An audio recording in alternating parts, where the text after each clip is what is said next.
आज हमारे साथ BP broadband private limited company के मैनेजिंग डायरेक्टर नवजोत सिंह संधू जी हैं। सर बहुत बहुत स्वागत है आपका हमारे इस चैनल में। धन्यवाद जी।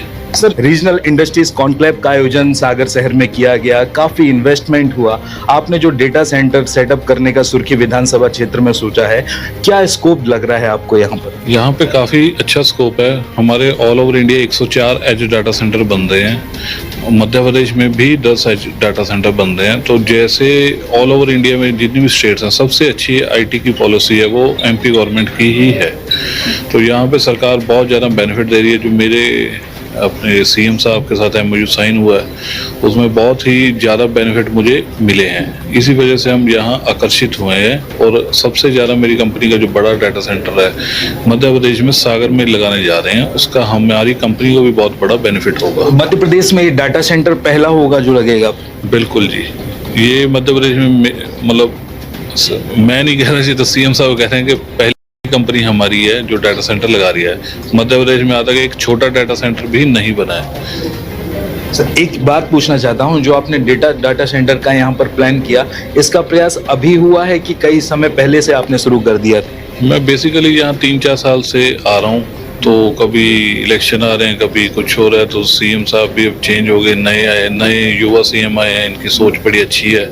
इनसे हम जो भी हाथ फैला के मांगते हैं वो दे रहे हैं। तो डॉक्टर मोहन यादव बहुत अच्छे मुख्यमंत्री हैं। और यहाँ सागर में गोविंद सिंह राजपूत जी हैं मंत्री, तो उन्होंने उनसे आपकी चर्चा हुई है गोविंद सिंह? हाँ जी, गोविंद सिंह राजपूत जी ने दिन रात मतलब मेरे काम के लिए पूरी पेन ली है। उन्होंने काफ़ी टाइम लगाया है। एट लास्ट जाके हमें यहाँ जो लैंड भी प्राप्त हुई है, तो उन्हीं की बदौलत ही हमें लैंड यहाँ मिली है। गवर्नमेंट ऑफ मध्य प्रदेश के साथ में आपका कितने का एमओयू साइन हुआ है? एमपी गवर्नमेंट के साथ 1700 करोड़ सागर में जो डाटा सेंटर लगना उसका साइन हुआ है। 300 करोड़ रुपए के 10 एच डाटा सेंटर बनने हैं। एक हम इथेनॉल का प्लांट लगा रहे हैं, 250 करोड़ का वो साइन हुआ है। और 125 करोड़ का एक 5 स्टार रिजॉर्ट बना रहे हैं, उसका साइन हुआ है। सर एक बात कहते हैं कि एक कहावत है कि sometime we are able to qualify that but we are not able to clear the process.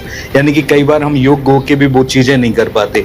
यहाँ पर सागर में बहुत सारी चीजें हैं, जैसे कि एजुकेशनल अनएम्प्लॉयमेंट है, अशिक्षित बेरोजगारी की तो हम बात ही नहीं करेंगे। जो शिक्षित बेरोजगार है, इस डाटा सेंटर के माध्यम से जो सेटअप होगा, तो रोजगार के अवसर कितने विकसित होंगे? डाटा सेंटर में 10,000 जॉब्स मिलेंगी, डायरेक्ट और इनडायरेक्ट। और जितने भी स्किल्ड और अनस्किल्ड एम्प्लॉयज होंगे हमारी कंपनी में, वो मतलब इंटरनेट के माध्यम से जुड़ेंगे।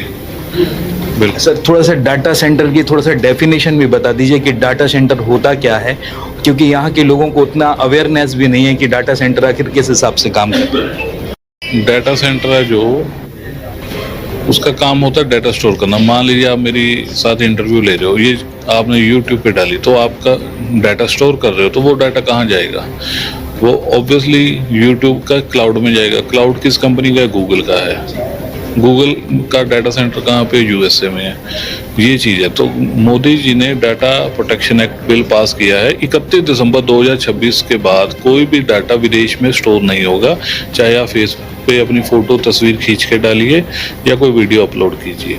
अब पेटीएम है, जोमेटो है, फास्टैग है, ये सभी ऐप्स हैं। अब आप पिछले साल इस तारीख को कहाँ ट्रैवल कर रहे थे, अभी फास्टैग में आपको पता लग जाएगा जहाँ पे टोल कटा होगा।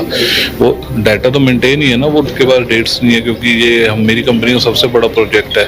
तो मैं चाहता हूँ यहाँ मैं खुद ही आके भूमि पूजन करवाऊँ और काफ़ी बड़ा फंक्शन करेंगे। तो मैं 20 से 25 तारीख सोच रहा हूँ, तो हो